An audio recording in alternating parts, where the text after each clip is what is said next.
Well, greetings and salutations, everybody. Welcome to the best damn movie-related show on the internet, the John Campea Show, coming to you from right here on my YouTube channel. I'm, of course, your host, John Campea. It's an awesome honor and privilege to have you guys joining me here today as we talk about our favorite things in the world, movies, movie news, a little bit of television here and there, a whole bunch of other good stuff. I'm in a good mood today, folks.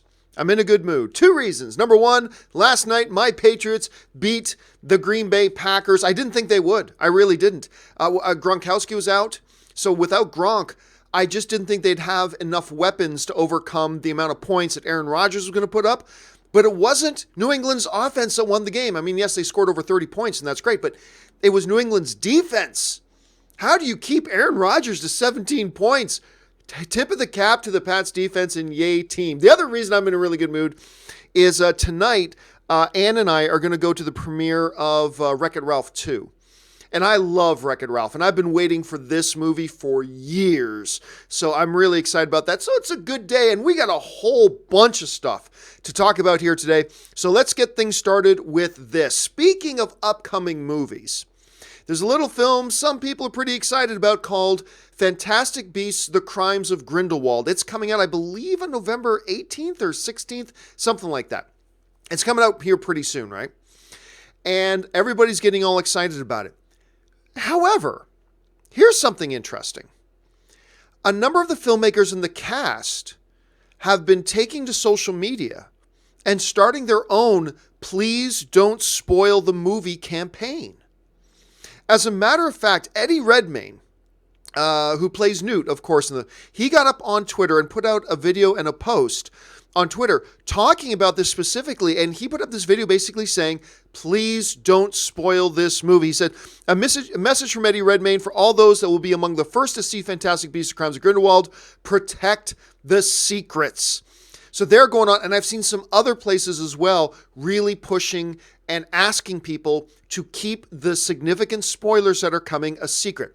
Here's why I find this very interesting. It's the fact that this movie has some kind of big, massive spoilers in it.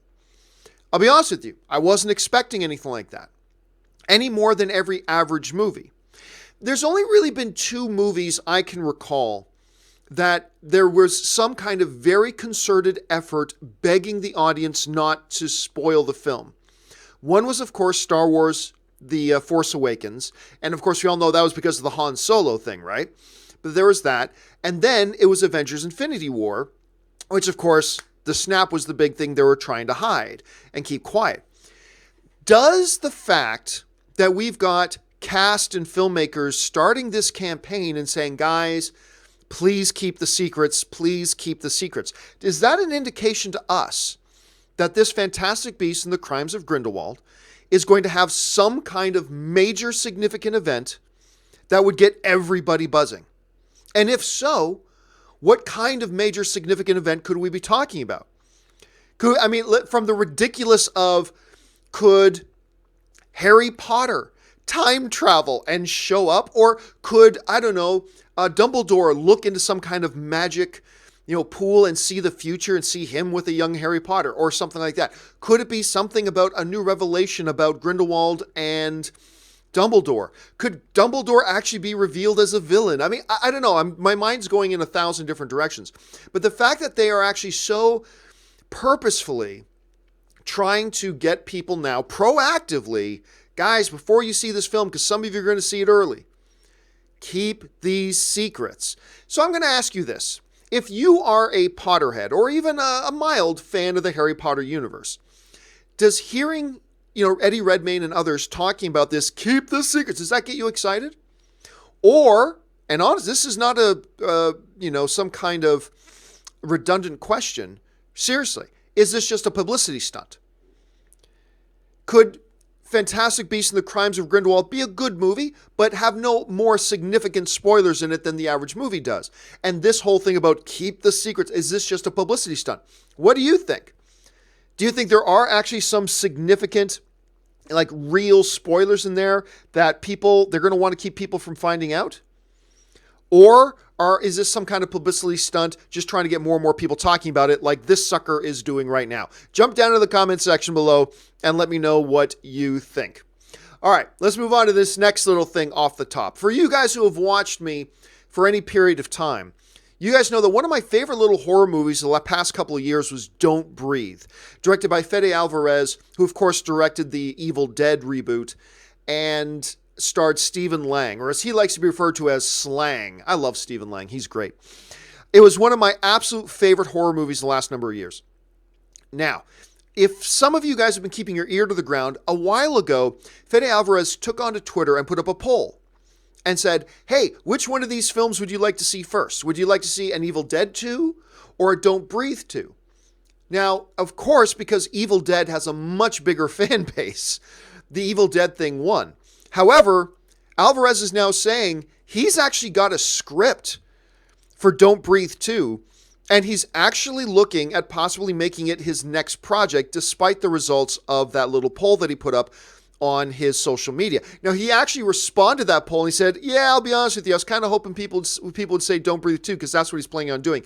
Anyway, it does look like they've got a script here. Fede Alvarez recently said the following during an interview for his upcoming film, The Girl in the Spider's Web. He said this: we do have a script for Don't Breathe 2.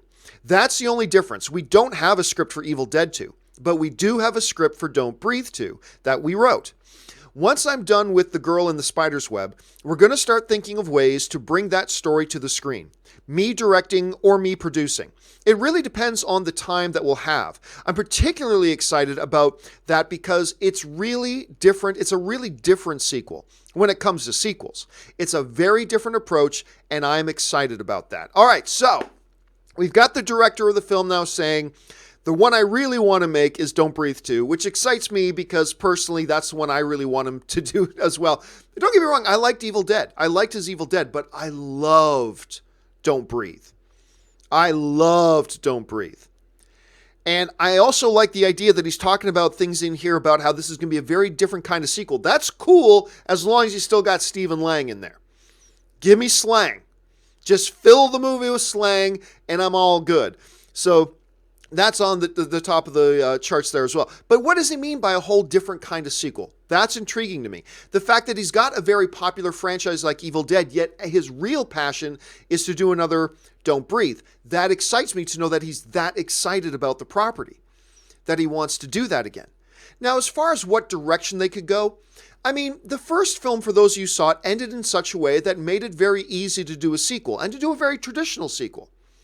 So I'm not quite sure what he means when he says do it really differently. All I know is that I hope it doesn't mean they move away from the ongoing story that they established in the first one. I would really like to see them follow up on that because I loved it. I love the ending. I'm dying to see these people back on screen again. So here's hoping that he does do it, that he does direct it, and it involves Stephen Lang because he's the whole reason I love it. I mean, how do you even call this thing Don't Breathe without the Stephen Lang character? I don't want to spoil the movie for those of you who haven't seen it, but if you've seen the movie, you know what I'm talking. I mean, the whole title is built around that character. So, fingers crossed, that's what they're doing. All right, let's move on to this now, and I got to warn you in advance, if you are a Walking Dead fan, and you haven't seen the newest episode, I'm going to warn you right now, this news story here does come with some spoilers, okay? I'm just warning you right now, major significant spoiler. Okay, here it is. So, for some time now, AMC and Walking Dead have announced that I believe the actor's name is Andrew Lincoln. Is that the guy who plays Rick? The lead character of Walking Dead. They've been saying for a while that this is his last season, and that I believe it was last night's episode was going to be his final episode, right? So they've been playing this up, saying goodbye to Rick Grimes. I think it's Grimes. Is that his last name? I don't follow it very closely. Anyway, so everybody's been talking about, oh, how's Rick going to die? How's Rick going to die? They're going to do this. Turns out the whole thing was one giant publicity stunt because Rick does not die. And as a matter of fact, the Walking Dead world, if you will, is going to still get more Rick Grimes because it has been announced that The Walking Dead is going to be expanding on AMC with 3 feature-length films specifically made for TV for AMC that will feature Andrew Lincoln as Rick in the lead. And no, they're not prequels. They are continuing the story. So last night on Walking Dead, Rick's terribly wounded, flown away on a helicopter, but he's not done. He's not got. It's basically a spin-off series. Now Walking Dead is going to continue with Rick off doing his own thing. Now, the chief content officer for AMC, he was asked about it, and he put out the following statement. He said this: "We have a lot on the horizon, starting with a new epic feature featuring one of the greatest leading actors in television history." I like Andrew Lincoln. I don't know that I call him one of the greatest lead actors in television history, but I like him very much, but still, okay, that's fine. And one of the best people I've ever met. These films, these 3 standalone Rick movies, are going to be big evolutions of what we've been doing on the show with the scope and scale of features. We're starting with the first part of the continuing story of Rick Grimes, and there is much more on the way, featuring yet unseen worlds of The Walking Dead and faces from the show's past, as well as new characters we hope to become favorites. Okay, once again, that's from the chief content officer over there at AMC, not the movie theater chain, the television network that The Walking Dead airs on. Okay, couple of things. On the one hand, this is kind of a smart move. I mean, look, Rick is not only the face of the show, he is the most popular guy on the show. He is the most consistent thing on the show. He is the glue that holds that show together. Now, I'm caught up to last season. I haven't watched any episodes of this season, but I'm caught up to last season. I'm not a major Walking Dead fan, but I can say this. As an average television viewer, that dude's the glue that he's the main character of the show. He's the glue that holds the show together. I remember when I first heard the talks about Andrew leaving the show, I remember thinking, well, that's going to sink the show. The show's done. They're done. You can't just up and remove him. Right? They tried to do that with The Office, with, Steve Carell leaving the show. When you lose Michael, the show kind of then went on a downward spiral. It doesn't have to happen that way, but that's kind of what we've seen happen. But, so there was that. Keeping Rick around in the Walking Dead universe is a good idea. And look, don't fool yourself. If they're keeping him alive and doing these movies, Rick will reappear on The Walking Dead. Rick will pop back up on the show The Walking Dead at some point, if for no other reason to really promote and pump this upcoming AMC made-for-TV movie, Walking Dead, The Further Adventures of Rick Grimes, or whatever they're going to do. So they're going to do that. That's absolutely going to happen. So it's smart. I get it. It's smart. Here's the one issue I take with it, though. To me, it smells a little desperate. Because, some of the biggest headlines over the past 2 or 3 years has been the declining interest in The Walking Dead, right? How many times have you opened Variety or Hollywood Reporter or TV Line or something and seen headlines about new lows for Walking Dead? Again, new lows. Now, the numbers have still been good compared to other TV shows, but compared to Walking Dead numbers, these are numbers, and this is interest that has been on the decline. It's had a little bit of recovery lately, don't get me wrong, but for the most part, that's been the narrative of Walking Dead. It's just been a show in decline. They have pretty much hitched their wagon to this Walking Dead show for years and years and years. It's been their go-to thing. They've gone back to that well many, many, many times. They even created a spin-off series with Fear the Walking Dead and all this kind of stuff. The fact that they're coming out now and saying that we've got all new worlds we're going to explore within The Walking Dead and standalone movies on TV and probably more spin-offs, to me, it just does feel a little desperate. You know how sometimes people criticize DC and Warner Brothers for just utilizing Batman too much? They make everything just too Batman-centric. Well, that's nothing compared to how much AMC is making everything Walking Dead-centric. Everything's Walking Dead. Everything's Walking Dead. Pretty soon they're going to have Saturday morning kids shows in the world of The Walking Dead. I mean, it just seems like that. I feel like this is too little too late. And it also feels a little bit like, oh my gosh, their cash cow is on the decline. We need to double down on it. Let's do more shows and let's do more movies. I don't know. I don't know. And again, I'm not the best guy to give opinions about Walking Dead because I'm far from the world's foremost expert on the topic. But I'd be curious to know what you guys think about that. Do you think that this whole thing, number one, was it a cheap gimmick? Oh, guys, Rick's run on The Walking Dead is coming to the end, and they've been pumping that for months, and then they pull this. Now, he's not dead. He's not gone either. They're just going to do movies with him. I thought that was a cheap shot. Personally, I thought that was Bush League. I thought that publicity stunt was a Bush League cheap shot. I really do. I do not respect the way they did that. Because they set their fans up expecting some big climax for the Rick character, and it's just a segue of moving him still in this world, just going off and doing movies now. Okay, thanks for nothing. Anyway. But what do you think about them doing standalone features? What do you think about AMC doubling down on Walking Dead? Jump down into the comments section below and let me know your thoughts. All right, with that out of the way, guys, let's go on to talk about some of the main topics. Now, how do we select our main topics? It's simple. You guys select our main topics by emailing me your topics and questions anytime to john@thejohncampeashow.com. That's john@thejohncampeashow.com. Make sure you put the word topic in the subject line. And as always, guys, keep those emails to 90 words or less. With that out of the way, let's get to the first email today. And the first email today comes to us from Tammy1. Oh my God, I hope that's a Parks and Rec reference, Tammy. If that's a Parks and Rec reference, you are now my favorite person of the day. Anyway, Tammy writes, I saw Bohemian Rhapsody this weekend and absolutely loved it. I also saw that it finished at #1 at the box office. With all the controversy and mixed reactions to the movie, do you think Fox will consider this film a successful film? All right, thanks a lot for the question, Tammy1, and everybody look out for Tammy 2. Yes, Bohemian Rhapsody has just come out this past weekend, absolutely dominated the box office. It more than doubled the second place film at the box office. And some people were wondering, how well would this film do?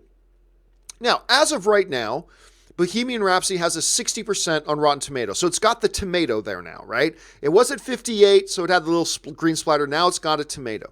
Audiences seem to be reacting very well to the movie. I loved it. I loved Bohemian Rhapsody. I thought it was fantastic.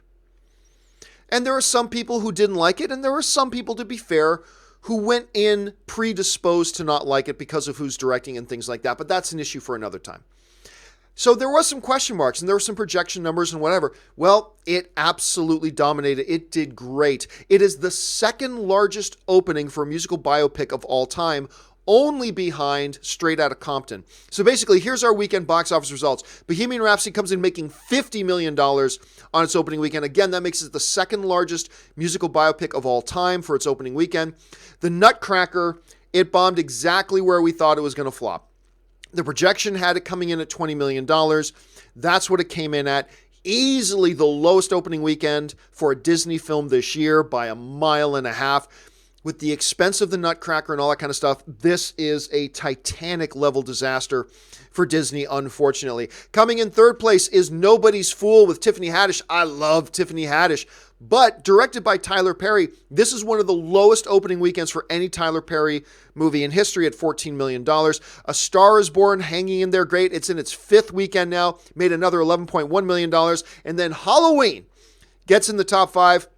Also making $11 million, just $0.1 million less than A Star is Born. Venom, by the way, for the first time in 5 weeks has dropped out of the top 5. It came in 6th place and made like another $8 million. And it's at something like $540 million worldwide now. So it's probably going to hit that $550 million mark. But again, huge win for Bohemian Rhapsody. I think if you probably asked a year ago, you know, this Bohemian Rhapsody biopic and a Disney film, The Nutcracker, is going to be opening on the same weekend. I bet a lot of people would have been guessing that The Nutcracker would have taken the top spot. And I might have been one of them, to be honest. No, I take that back. Not might have been. I would have been one of them. Yeah, if you'd asked me a year, if we could time travel right now, go back to John Campea 1 year ago and say, hey, opening weekend in 1 year, Bohemian Rhapsody, The Nutcracker, which one's going to take first place? I would have said Nutcracker. But bad trailers. They had sent mixed messages about the film. It didn't feel coherent at all. They didn't know what they were trying to communicate to the potential audience, and hence you get $20 million opening weekend. But the bottom line here is, should Fox, at this point, consider Bohemian Rhapsody a successful film? Absolutely. Absolutely. I think its worldwide haul for opening weekend was like $125 million. It might even been north of that. Remember, this is a movie that costs around $50 million to make, right? And on its first weekend, it's brought in 120 million worldwide for a musical biopic, for heaven's sakes. With some controversy, sure. Remember, they with only a couple of weeks left to film, they fired director Bryan Singer. He, of course, the DGA, looked at it and they determined that Bryan Singer is the director of record, so he gets the directing credit. From the reports I read, he did come in and oversee the editing of the film at that point, so it is a Bryan Singer film, but still there was controversy, there is discussion, there's complaints by some Queen purists saying this wasn't accurate and that wasn't accurate, all that kind of stuff, and yet it still came out as the second biggest opening for a musical biopic in history, almost triples its budget in its first weekend worldwide. By any measurement, Fox has to look at this movie and say, oh, damn right, this is a success. This is a big success. They're going to make a lot of money on this movie. The critics more critics like it than don't. More audience members seem to like it than don't. I had a great time with it, so I'm happy to see it. So yes, the bottom line is, yes, this is a successful movie, absolutely. All right, let's move on now to email number 2. And email number 2 comes to us today from Farhad, who writes, the director of the Aquaman movie, James Wan, took to Instagram to share the news that the movie has finished all post-production work. Does this mean that Warner Brothers is looking to bump up the release date? All right, thanks a lot for the question, Farhad. And yes, so listen, Aquaman, of course, is opening on the December 21st date. That's right in the middle of that Murderer's Row, that 8-day window when you've got all these major movies opening. You got Spider-Man Into the Spider-Verse, you got Peter Jackson's Mortal Engines, you got Clint Eastwood's The Mule, you got Mary Poppins, you got Bumblebee, you've got obviously Aquaman, you've got a bunch of other things all opening the same 8-day window. So we have been talking about for probably about 8 months, and I've been saying for at least 8 months or more, that I believed Aquaman should move release dates. I just believed it would perform better if they changed release dates. Aquaman will make money when it opens on December 21st. Make no mistake. Don't misquote me. Aquaman will make money. I am simply telling you, whatever amount of money it makes on December 21st, it would have made more on almost any other date. Aquaman could open to $100 million on December 21st. It would have made more if it opened on another date. So at any rate, that's been a discussion for a long time. Then a bunch of people, including myself, kind of thought going into Comic-Con that maybe at Comic-Con they would announce, because they were the movie was almost done by the time Comic-Con came around. So a lot of us were expecting that at Comic-Con they may announce a change of release date. That was a great time to do it, but they didn't. So after Comic-Con, even I, the guy who's been saying they should change release dates, I've been saying ever since they're not changing release dates. I think they should, but they're not going to. Anyway, just to put a cherry on top of all that, James Wan, who I think is going to kick ass with this Aquaman movie, James Wan did get on his social media and he put out the following statement. Now, this is a little bit too small for you guys to read, but this is the picture he put out, wrapping all post-production. He writes, after 2 years of consuming and devouring every waking hour, this little indie movie is finally done. It was a monster undertaking. I can't thank you enough for the amazing post team, VFX and editorial and sound for working tirelessly around the clock. Crazy long days, 7 days a week for many, many, many weeks without a day off towards making this unique and beautiful film. Everyone poured their heart and soul into it, and I can't wait to share this the 21st of December. In the meantime, I'm going to take a really long nap now. Okay, couple of important things to note here. So yes, the movie's done. It's wrapped. Theoretically, and in practical terms, could Warner Brothers, if they wanted to right now, to change the release date of Aquaman, could they do that? Yeah. If they wanted to, they could open the movie tomorrow. They could put this movie in theaters tomorrow. That's not a smart thing to do, but it's something they could do. The most obvious thing we need to point out, though, here is even in James Wan's post, he once again states this thing's opening on December 21st. I can't wait to share this the 21st of December. In the meantime, I'm going to go take a long nap. So even in the social media post itself, James says this is still opening on December 21st. So there's that. On top of that, this has happened a couple of times over the past little while. An announcement comes out, hey, we've got picture lock. The movie's wrapped. Post-production's done, movie's wrapped. And a lot of people will go, wait, it's done now? Talking about any movie, right? It's done now? Are they going to move up the release date since it's done now? Like, that's what a lot of people naturally ask, right? But here's the thing that a lot of people forget. They probably knew a year ago what day this movie would be done.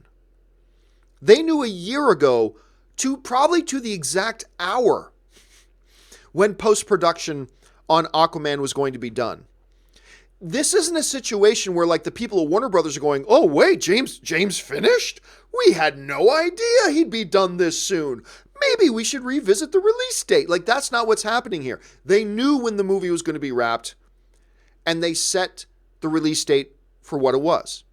Remember, they don't set release dates for how quick can we get the movie done. They set release dates based on when they think they're going to get their most money.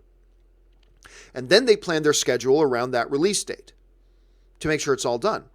Some movies get finished and are in the can and still wait around for 6 to 8 months before they get released. Because to the studio, it's more important about the date they release than just putting it out as soon as the movie's done. Know what I'm saying? So, yeah, these studios, they plan out. Not everything always goes according to plan. Obviously not. But these studios, they meticulously, because they count their pennies, their nickels, and their dimes. They know down to the hour about when certain things are supposed to happen in relation to one of their movies. They know when they're going to start production. They know when they're going to start post-production. They know when post-production is going to wrap. There are some extenuating circumstances. Things come up. Not everything always goes according to plan, but for the most part, that's the way it goes. So while you and I are excited to hear that Aquaman is now wrapped, and maybe a little surprised, even though we shouldn't be, Warner Brothers isn't surprised. They knew it was going to wrap now, and they still set the December 21st release date. So, yeah, I believe they are not changing release dates. It's going to stay exactly where it is, and I've given up on it, which is fine. So now it's just up to us to count down. It's just a little over a month away now, folks. We don't have much longer now to wait for Aquaman. I'm very excited about it. All right, let's move on now to the third email. And the third email today comes to us from Mark Barnes, who writes, Hi, John. I generally agree with you that movie studios need to shorten up how far in advance they release trailers to their movies. Great example. Does anyone remember the Dumbo trailer? Nope, they don't. That's a great example. But we are getting into the 6-month window now of when Avengers 4 opens. When do you think we can expect our first trailer? All right, thanks a lot for the question, Mark. And by the way, that is a great example. I think somebody else actually brought that up once in the live chat board. You know, I've been saying for a long time, and we are seeing the trend change now, thankfully. But I've been saying now for a long time that studios need to shorten up the distance between when a movie opens and when you drop your first trailer. Because it was getting ridiculous there for a while. We were getting trailers dropping to movies that weren't opening for like a year or longer away. And there's simply no point to it. There's absolutely no point or function of doing that. And I think I saw maybe it was you who said it, but I saw somebody in the live chat a while ago say, when I was talking about this topic, and somebody said, yeah, did anybody remember the Dumbo trailer? It's like, Dumbo trailer? Oh, that's right. They put out a Dumbo trailer like ages ago. Ages, and no one even remembers it. There was absolutely no point. It was wasted effort in putting out that Dumbo trailer. Nothing, because any pop you got from it is gone, right? There's just no point. Now, fortunately, we're seeing that window shrink more and more and more. Because, guys, I even remember like a year ago, people saying, John, that movie opens in 11 months. Like, not necessarily talking about Avengers, but talking about any big movie, right? The movie opens in 11 months and we haven't seen a trailer yet. Should we be worried? Like, seriously. And I'd be like, 11 months? Guys, come on. So, but you're not wrong here. We are now we are less now. We are less than 6 months away of Avengers Infinity War coming out. We are less than 6 months away. We are certainly getting into that window now where it's not unreasonable to not put out a trailer yet, but we're in that window now that it's perfectly reasonable. If they do want to put out a trailer now for a big, massive film like Avengers 4, 6 months, yeah, that even somebody like me who says you got to shorten that window, even I would say, yeah, we're getting into reasonable territory now of when to drop a first trailer. So I think the movie comes out May 3rd. What are we at now? We're now at November 5th. We're getting there, right? We're getting close. All right. Here's the thing. I heard a little while ago. Now, granted, I didn't believe it. Not really. But just to let you know, because this will give you some context for the new information I'm going to give you. I had heard through somebody a little while ago that Disney was going to drop the first trailer for Avengers 4 near the end of November, mid to the end of November, and they're going to continue with their strategy of releasing it during a football game. I believe it's the Monday Night Football games that they get, that ESPN has. I think that's who it is. Anyway, which is, of course, owned by Disney. So that's what I heard. To be frank with you, I never talked about it because I didn't believe it. I'm still not sure I believe it, to be honest with you. So, I mean, it's just one of those things you hear, and I just kind of brushed it off. So, whatever. There are now reports coming out, though, that other people are hearing the same thing. We are getting some suggestions coming out that Avengers 4 first trailer may indeed be coming this month in November. That this could be the month right now, the month we are in, November, is the month that we're going to get our first trailer. Now, I should point something out really clearly here. Not only am I really iffy on the person who told me, don't get me wrong, he's a very nice person, but even though I'm very iffy on the accuracy of what I was told, I think the other source is also very iffy. So, because here's the thing. The sites that are running with this story, that November could be the month that the Avengers 4 trailer drops, they all seem to come from the same source. And the source is this rather obscure, small little YouTube channel. That doesn't mean it's not good, and that doesn't mean it's not bad. I'm a small, obscure YouTube channel too. So just because it's small and obscure does not mean it's not accurate.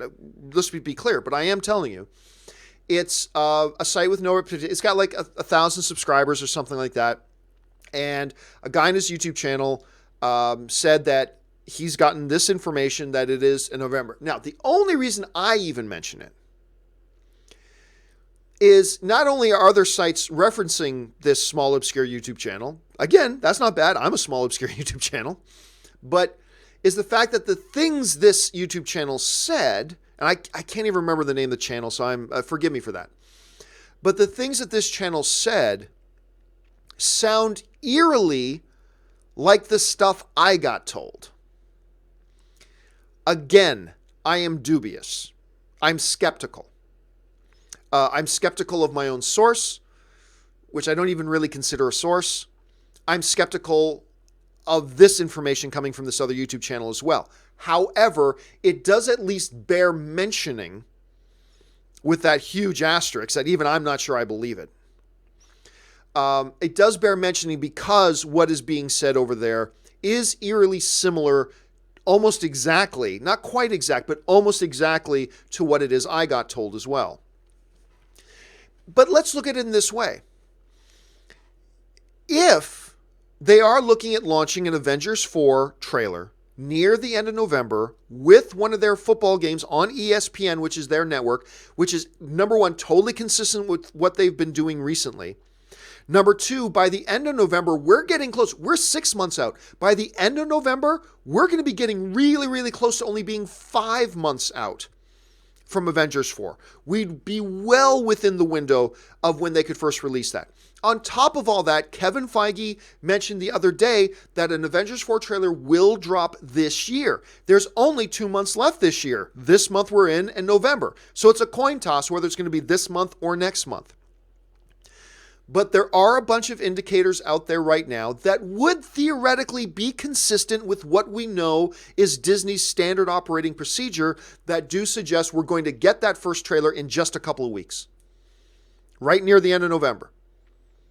And so that's kind of what's been out there. That's what people are discussing. So I have my doubts. I do. I honestly, if I had to put $5 on it, and this is just me, if I had to put $5 on it, I'm guessing that trailer either drops right around or drops with Mary Poppins. And I believe they drop that trailer in the midst of all this movie-going fury going on, because people want to see Bumblebee and Aquaman and Spider-Man Into the Spider-Verse. As everybody's talking about the movies last week, boom, drop an Avengers 4 trailer. I personally think that's when it's going to come out. That's what I think. Even though I've been told differently, even though there's some other people saying things differently, I kind of think it's going to be the end of December. However, again, because it is consistent with Disney's standard operating procedure, because we will be close to just it being a 5-month window from when Avengers 4 actually opens up, and because there are some differing reports coming from different sources that all kind of sound similar, you at least have to give a little bit of consideration to the notion that this report may be true. Heavens, what I got told might actually be true. I doubt it, but hey, there is enough there that you would not be irrational to give this serious consideration that this trailer does drop on August 4th, or before the end of November. Why did I say August 4th? I don't know. Remember, the 5th of November. By the way, happy 5th of November, everybody. So there's that as well. What do you guys think? Understanding all of that, but understanding we also got this big, massive, like Mary Poppins movie coming end December. When do you think they're going to drop this trailer? I mean, we know it's going to be before 2019, so that window is closing. Do you think it will be end of November, or do you think, like I do, that it'll be into December? Who knows? Give me your opinion. Jump down into the comments section below and let me know what you guys think. All right. With that out of the way, let's move on to the final email today. And the final email today comes to us from our good friend Ewan Thomas, who writes, "Hey John, just recently saw that the titles for the 4 sequels to Avatar have been released, and I was just wondering if you've seen it and what you thought of it. Personally, I think the idea of creating many sequels seems rushed and a money grab."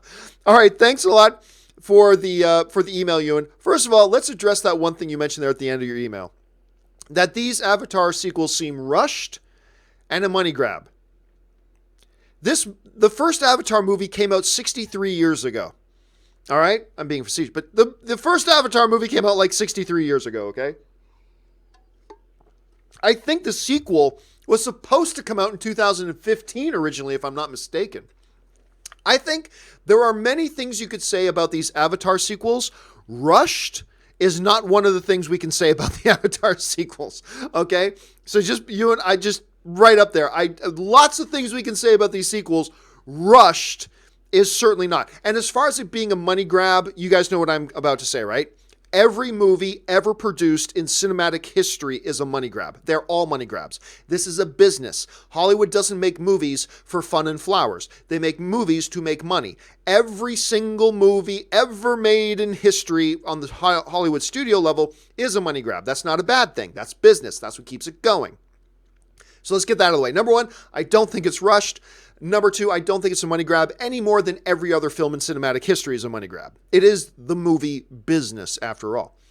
That being said, let's talk about this thing about the title. So for those of you who have not heard about this, I believe it was one of the BBC outlets claimed that they have discovered the name of the 4 Avatar sequels that are on their way.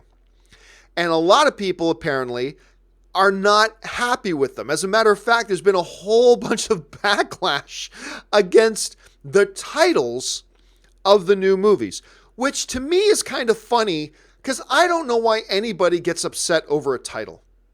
You guys know my opinion on this. A title's irrelevant. A title's completely irrelevant. Don't get me wrong. There are good titles and there are bad titles. But a bad title does not make a good movie bad, and a great title does not make a bad movie good. Titles are pointless. I mean, they're not pointless. They have a marketing purpose, but who cares what a title is? That's my opinion. That being said, these are some pretty wacky titles. Here's what the BBC is claiming are the titles of the 4 upcoming Avatar films, okay? We've got, starting off with, Avatar, The Way of Water. Avatar, The Seed Bearer. That sounds dirty, but then again, maybe everything sounds dirty to me. The third one, Avatar, The Tolkien Rider. That one's actually not so bad. That one's not so bad.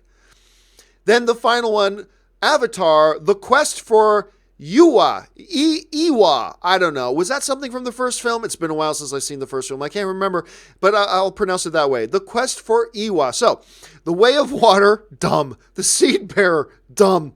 The Tolkien Rider, not bad. That's fine. And Avatar, The Quest for Iwa, okay. So, you got a whole bunch of people that are very upset online about these Avatar titles that some people are getting pretty upset about. And that's fine, whatever. Number one, let me say this. I agree. These are dumb titles. They are. They're dumb. The Way of Water, The Seed Bearer, The Tolkien Rider, The Quest for... okay, they're bad titles. Whatever. But I again go back to that original thing. Why are people getting upset over these? Are they good titles? No. Who cares? Who cares? The first one could have been called Avatar Ass Pimple. That Avatar, what does that mean? Who cares what it means? It's Avatar Ass Pimple. It's still going to make $1 billion at the box office. And it does nothing about the quality of the movie. It says nothing about the quality of the movie. It influences the quality of the movie absolutely zero. So who the F cares? Who cares? Don't get me wrong. I agree. These are not great titles. But what's the point in getting upset about them? I remember when they first announced, even though I was super excited for the movies, when they first announced the title for Star Wars, The Phantom Menace. Yeah, it's a stupid title, but who cared? The movie was still going to be awesome. Anyway, it doesn't mean anything. There are great, marvelous movies with stupid titles. There are totally awful movies with fantastic titles. It doesn't mean anything. So yes, I agree the titles are bad. But goodness sake, what's the point in getting upset or backlash over it? It's just a title. If these movies are going to be awful, great titles aren't going to save them. If these movies are going to be great, these bad titles won't do anything to hurt them.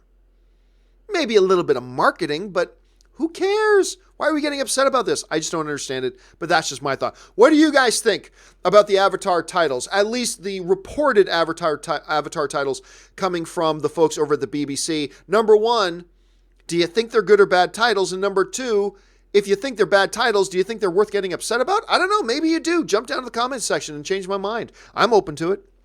All right, guys. With all of that out of the way now, let's save some time and go over and take some of your live questions. A bunch of you guys have already been firing a whole ton of live questions. So let's jump over there right now and see what you guys are wanting to talk about. And the first live question today comes to us from Ben Hayusa, who writes, Bohemian Rhapsody was great. Rami Malek made me believe I'm watching Freddy. The title song itself playing in the movie reminded me of Suicide Squad. Well, yeah, it does, right? Because they use that tune. I love the movie. And, one of the things I said in my review of Bohemian Rhapsody that I really appreciate about the film was that they took a couple of key songs and actually told you the story about how those songs came to be. In particular, things like We Will Rock You, Bohemian Rhapsody, the song itself. I just really like that they didn't do that for a bunch of the songs, but they took some time in the movie to give us the story, the background, if you will, on how these songs came about. And I really appreciate it. And that was one of the strong things to me. Kyle B. writes, thoughts on AMC announcing a Rick Grimes movie trilogy? Well, Kyle, clearly you sent that in before we started the show. Look, on the one hand, it's smart because you can't really have this Walking Dead universe without Rick. On the other hand, it smells a little bit of desperation to me. That they're just, they're going back to the Walking Dead well a little too much. They're doubling down on Walking Dead. I don't know. I'm not really sure exactly how I feel about it yet because, like I said, I've got two minds on it right now. Ben Hayusa writes, also, I wouldn't be all surprised if we do get an Avengers 4 trailer this month. It'll be exactly how they released it exactly 1 year ago with Infinity War. Yeah, and that's the other consistent thing. I talked about it would be consistent with the Disney operating procedure with, launching it on their football date, launching it within a certain window, launching it on one of their owned networks, that kind of stuff. But also, it would also be roughly consistent with the window they gave for launching the first Infinity War trailer. So that's also there as well. BMC writes, watched Gone Girl for the first time yesterday. I love that movie, man. Loved it, but hated the ending. Oh, really? I loved the ending. Any movies you can think of that you really enjoyed until the ending? Oh, man, there's a huge... How many times, BMC, have we all talked about, man, that movie is great until they didn't stick the landing. They didn't get the ending. They kind of fell apart at the end. I mean, that happens all the time. So I can't even just pull off one or two off the top of my head because it happens all the time. I mean, that's not, but I gotta say, I love the ending to Gone Girl. I really did. And I remember, because I might have told this story recently too, but Ann and I saw it with a couple of people, including John Schnepp and Holly. And the four of us saw that movie together. And I remember the ending of it was a whole mind screw. It was like, ah! It's like we all walked out of the theater. It's like we were all looking at each other. It's like, none of us want to actually fall asleep beside our partner tonight. You know what I mean? It was like one of those, whoa! I loved the ending to Gone Girl. I thought it was great. But hey, man, I could see why it was a little twisty, right? So I could get why some people wouldn't appreciate it as much as I did personally. So it didn't work for you. That's cool. It really did work for me, though, I got to say. Thanks for sharing that, man. Let's see. I can't think of a good username, which is one of my favorite usernames, right? Will we see all the heroes on screen together, including the dusted characters, during the climax battle? Obviously, we're talking about Avengers 4. Hard to say. I got to imagine we probably will. I'm guessing we do.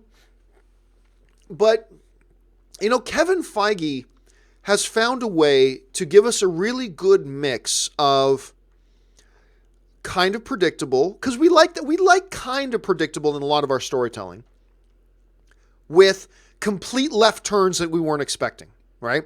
Kevin Feige has found a really nice way in the MCU to give us some nice, mildly predictable storylines that are very satisfying for an audience, while at the same time throwing in just the right amount of like out of nowhere left turns and curveballs and stuff like that. Does a really good job of it.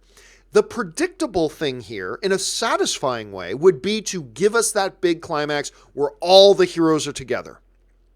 And Captain America, of course, yells out, "Avengers Assemble." That would be very satisfying. So, yeah, I could see that happening, but at the same time, I'm not going to put it past Kevin Feige to throw us a curveball either. So, we're just going to have to wait and see. Daniel Fitzpatrick writes, I think Feige said before the end of the year. Yeah, he absolutely did. He said by the end of the year, we're going to get our first trailer. So, that leaves either November or December. So, we're kind of in that window now. Either way, it's coming pretty soon. Sebastian writes, you don't know what ComScore or Box Office Mojo is. Of course I do. I can't think of a good username, writes, I really hope Captain Marvel isn't made out as the best thing since sliced bread and defeats Thanos. Well, I mean, they've been talking up Captain Marvel for a long time. And Feige has gone on record to say that Captain Marvel is going to be the most powerful character in the MCU. So, I don't know. But my question to you of I can't think of a good username is, why do you hope they don't do that? Why would you hope they do one thing or don't do another? To me, if they make it narratively functional and narratively satisfying and make it work from a narrative point of view, why not have her be that? I mean, they play her off as ridiculously powerful in the comic books. Do I think she is going to swoop in and be the one to beat Thanos? I don't, but simply because from a satisfaction of narrative point of view, it's got to be the characters we've been with this whole time, I think. And that's fine. Use Captain America to move into the next stage of the MCU, and maybe she is the greatest thing since sliced bread, and that's cool. But to me, as an audience member, again, talking about the mildly predictable, the more satisfying thing is to take the heroes we've been with for the past 7, 8, 9, 10 years, and they're the ones who should defeat Thanos. That would be the more satisfying thing. But who knows, man? I'm not going to pretend to know better than Kevin Feige. If Kevin Feige says the best thing to do here is to have Captain Marvel be this, this, and this, he's earned the benefit of the doubt at this point for us to go, well, then that must be the best thing to do. And I'll give him that benefit of the doubt until I see the movie. Then I'll make my own decision. But if he says to me, you know, hey, the best thing for us to do, and I got a feeling I might see him tonight, that the best thing for us to do right now is to make Captain Marvel the be-all, end-all in the MCU, well, I'll just go, you're Kevin Feige. And if that's what you think, I'm going to give you the benefit of the doubt and see how you play that out on the screen. I may not agree once I see the movie, but I'll give you the benefit of the doubt. I think he's kind of earned that from us at this point, but we'll have to wait and see. All right. Kara Black writes, So what was that about the Patriots having no chance last night without Gronk, even though they have the GOAT Tom Brady? Well, it wasn't Tom Brady that beat them, though, right? It was the defense. I mean, I had no doubt Brady would put up a lot of points, but I also believe that Aaron Rodgers would just rip apart New England's defense. It was New England's defense. You held Aaron Rodgers to 17 points? That's the part to me that got me really excited.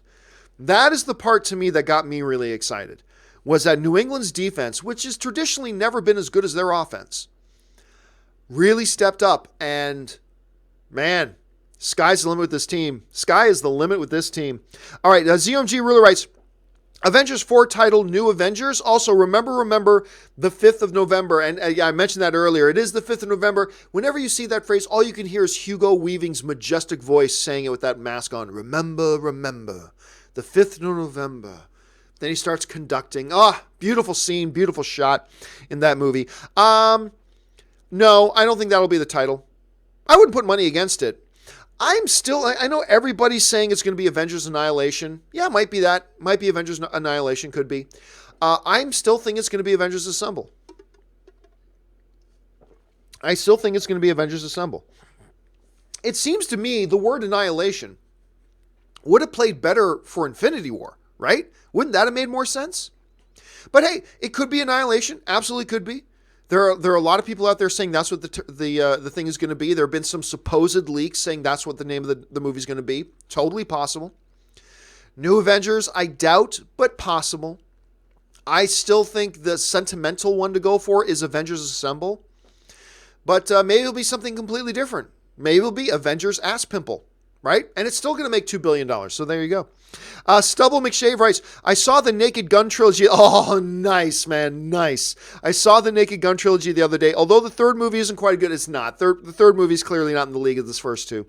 As good as 1 and 2. It's still solid. How would you rank it as a trilogy? To me, it would be 2, 1, and 3. To me, Naked Gun 2, or was it called 2.5? Can't remember. Was the best one. 1 was the second best. They were great. They were kind of in a league of their own over here, and then number 3 was over here. Still entertaining, still fine, but just not on the same level as the other two. But yeah, good on you, Stubble, for checking those out. Man, I miss Nielsen. I really do.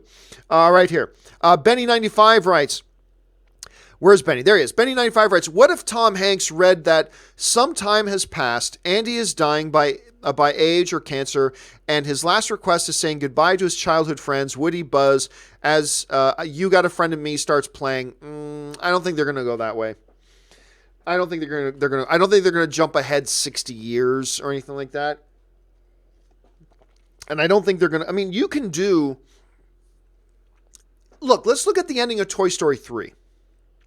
When all the characters are sitting there holding hands, right? And they're getting ready they think they're about to go, they've tried to get out of the furnace. They realize, they hit that moment when they realize we're not getting out.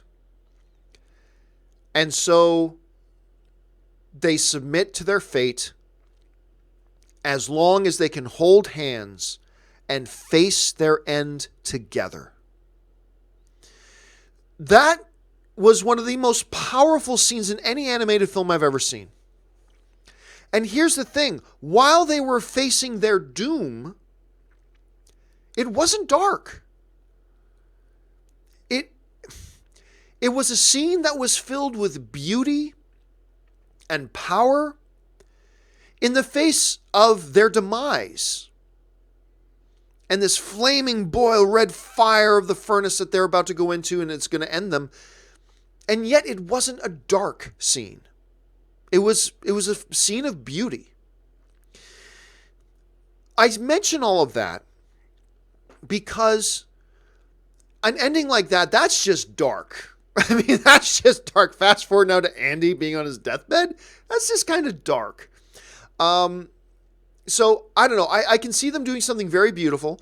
I can see them doing something with something heavy, but I don't know that I see them like fast forwarding 50 years. You know what I mean? I don't know.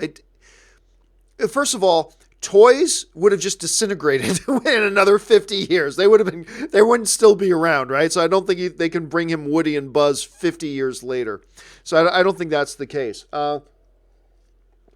I mean, hey, that's powerful. The stuff you're talking about here, Benny, that's powerful stuff. It is powerful stuff. But I just don't know that that's the way they're going and playing You Got a Friend. But they absolutely, whatever their ending is, has to have that Newman song, You've Got a Friend in Me, playing. That you have to end it with that. You have to, right? So anyway, that's what I'm thinking. All right, thanks a lot for the email, Benny. Let's see. Dalton Burdett writes, watching on my lunch break, love your show, John. Well, thank you so much. It is crazy how many people watch my show from work. It's absolutely nuts. But thank you for watching, Dalton, and thank you for the kind words, man. I appreciate that. John Demoto writes, Fantastic Beasts 2 in just 2 weeks. I'm getting excited. When are you checking it out? I'm actually going to go see it on Thursday night. I'm going to go see it in this week. So I'm going to go see it Thursday night at some kind of special event. They said there's going to be some festivities, whatever. So I'm curious to see it. Normally, I don't go to a lot of these advanced screenings anymore, but I accepted the invitation because Anne's a major Potter fan, right? But then I forgot Anne is leaving on Wednesday to go to the Philippines for like 10 days for a family wedding. I'm not going because I can't stand the idea of being on a plane for 14 hours. And I got to work. But I already accepted the invitation, so I'm going to go see it on Thursday, and I will let you guys know what I think, but I will keep the secret. Grandmaster writes, watch Song of the South today. Can't see why Disney basically banned their own. Really? You can't see why? Anyway, I thought it was beautiful. Any inside what their reasoning is? Well, listen, Grandmaster, I'm not going to go into the controversy surrounding Song of the South is a big, contentious, hot button kind of thing. Honestly, you don't need me to tell you what the issue is. All you got to do, get on Google, type Song of the South controversy, and you'll find tons of in-depth articles and analysis and thoughts and opinion pieces and editorials on, the controversy surrounding Song of the South. So, I mean, like at the heart of it was this notion that Song of the South normalized the notion of slavery. It kind of whitewashed, in the proper definition of the term, it whitewashed the idea of the relationship between slave and master of the Old South, and all that kind of stuff. Anyway, I'm not going to go into it in any detail. The best thing for you to do is to jump on Google. You'll find lots of editorial on that, and you'll see what it's all about. They're probably written by people far more qualified to talk about that than I am. Brian Rogers writes, ever see a TV show called Vinyl? It was canceled and it pissed me off. I never did. I heard half decent things about it, but I never did check it out. And ultimately, that was the problem. Nobody checked it out. So, so they pulled the plug on. But I never did see it. Brian follows up with, also was pissed when Disney shelved Gigantic. Arg. Well, it's hard for me to be upset that they shelved a movie that I knew nothing about. I mean, we had no idea if that movie was going to be good or bad or awesome. I mean, anything that Disney or Pixar is doing gets my interest. But if they decide to pull a plug on something, they pull a plug on something. So I can't get really invested in it yet. Like, I can't get angry about it or pissed off about it when I didn't even know if the movie was going to be good or not, right? So that was just me. But maybe there are other people like yourself, Brian, that were getting really excited about it, and that sucks. Benny95 writes, I also think TS4, Toy Story 4, will take place in present day where gaming/phones have taken over children's lives and that there's no longer demand for toys anymore. Every child I see owns an iPad, iPhone these days. I mean, I don't know, Benny. I mean, they really could have done that with Toy Story 3 as well. They could have done that. And honestly, it seems a little surfacey and stereotypical at this point to make it about. I mean, we've seen lots of movies and lots of themes about kids don't play with toys. I mean, we've seen that a lot. Like, they've got the electronic. So I don't know that they'll go in that direction. I wouldn't be surprised if they do make that one of the themes, or if they make that a moment in the film or something like that. That I wouldn't be surprised at. For it to be the main gist of it, it seems kind of cliche-ish at this point to do that. So I've got to believe that the folks at Pixar are going to think of something much better than that. Because you could. I mean, it would be an easy go-to, right? But that's kind of a cliche-ish, stereotypical thing today. Oh, talk about how kids don't play with physical things. Everybody's obsessed with their technology. Yeah, you could go there because it's pretty obvious and it's safe and it's simple. But I got to believe that while they may mention that and make an observation about it in the movie, I just got to believe they're going to go much deeper than that. I got to feel be centered around something that's more impactful, more profound, more observational than something so simple and so surface that a million movies and TV shows have made observations about already 1,000 times over, right? So I can totally see why you'd go there, and I do believe it'll be mentioned.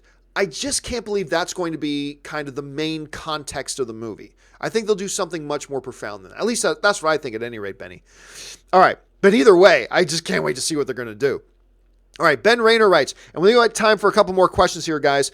Ben Rayner writes, have you ever seen Seinfeld live? I just did. And he's great. So funny. Laugh from start to finish. Actually, you know what? He's playing at the I don't know if he just played or if he's playing soon at the Pantages Theater in Los Angeles. And I came really close to buying tickets, but they were like $350 a piece. And I didn't know that as much as I wanted to see Seinfeld live, I didn't know that I wanted to spend $700 for 2 tickets because I'm cheap. And that's a lot of money. He plays in Vegas all the time, though. So I'm some point, I do want to see Seinfeld live. I do at some point. And I'm sure, he's one of the greatest of all time. I'm sure it'll be great, but I just haven't seen it yet. Tyler Yeats writes, how do you get to be a Pats fan? I'm a Celtics fan. I've told this story before. Okay, so I grew up as a Buffalo Bills fan because I lived in Hamilton, Ontario, which is just across the lake from Buffalo. So I was a big Buffalo Bills fan. When they went to their first Super Bowl against the New York Giants, I was just a kid.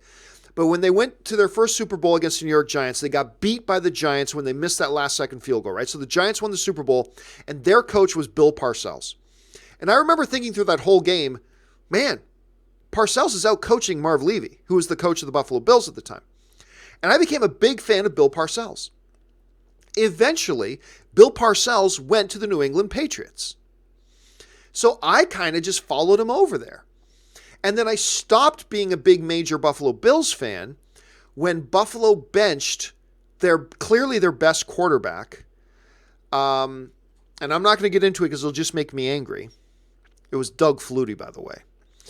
They benched their best quarterback so they could play this new rookie that they played after their quarterback took them through their entire season, big winning record, and they decided to start this rookie in the playoffs, and they lost. And I'm like, I'm done with the Bills, and the Pats became my team. And they've been my team ever since. So that's how I became Pats. By the way, my all-time favorite basketball team is the Boston Celtics. I don't cheer for them a lot today, but all time, they're my favorite team. I was a little kid and first started getting into sports when their team was Larry Bird, Dennis Johnson, Kevin McHale, Robert Parrish, Danny Ainge. That killer's row, and their big rivalry with the Lakers. That's when I grew up. So yeah, that's how I became a Pats fan at any rate. Peter Tennant, just time for 2 more questions, guys.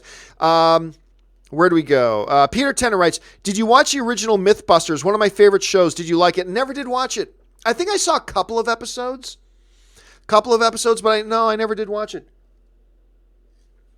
Which is odd that I didn't watch it because a lot of people I know, like a lot of my friends watched that show and liked it very much. And yet I didn't. All right. Final question of the day comes to us from Richard Karate, who writes, with what DC said after UFC, or Daniel Cormier said after UFC 230 about Brock Lesnar, do you think that Daniel Cormier will have a match in the WWE and take the Universal Championship from Brock Lesnar? Well, understand this. Daniel Cormier, who just defended his heavyweight title in a fight with Derek Lewis, a fight that never should have happened. Stipe Miocic should have had that title shot, but whatever. Daniel Cormier is a huge wrestling fan. He is a huge WWE fan. And I believe he's going to retire after his match with Brock Lesnar. I believe he's going to retire after his next match is most likely going to be with Brock Lesnar for the heavyweight title. And once he retires, I have zero doubt that he's going to make his way to the WWE. I think it's been a lifelong dream of his to wrestle in the WWE. I think he knows he can go and make a lot of money in the WWE without getting honestly punched in the face for a living. I have very little doubt that that's going to happen. I think that's going to happen for sure. But the thing is, I don't think Brock Lesnar is going to go back to WWE after his fight with I think Brock Lesnar is going to be done. After his fight with Lesnar, I think he's going to say, because from all reports I've heard, Brock Lesnar has been very good with his money. like very good with his money. So he's going to have huge bank accounts. He knows he's not going to have to do any of that anymore for a living. And I honestly think he's going to be done. Whether or not that's true, we'll have to wait to see. All right, guys. All of you guys who have sent in questions from Q Reviews, Andrew, Marie, all the way down, don't you worry. I'm going to copy and paste the rest of your questions, and I'm going to get to your questions later in a companion video. I'm going to make a companion video to get around to all the rest of your questions. We've just run out of time here for today. I've actually got to get down to the studio because we actually have the Mystery Science 3000 guys renting our studio today. So they're already down in there loading and they're filming some stuff. I got to get down there and get in there because I got to be a part of what's going on, see if I can help out, whatever. So I got to get down to the studio. But anyway, that will do it for today. Thank you guys so much for being here today. Listen, don't forget, if you are somebody who watches my show and you enjoy my show and you like watching what we do me a favor. Head on over to www.patreon.com/John Campea to get all the information about what it means to be a Patreon supporter, how being a Patreon supporter keeps this show on the air, and also the little benefits there are to being a Patreon supporter. By the way, we've got a brand new podcast that we're going to be starting up here pretty soon. That's going to be exclusively for our Patreon members, so keep your eyes open for that. Don't forget, guys, we'll be back again tomorrow with the John Campea Show. It will be returning tomorrow at 9 a.m. Make sure you join us then. That will do it for me for today, guys. Thanks so much for joining us. My name's John Campea, and until the next video, bye-bye.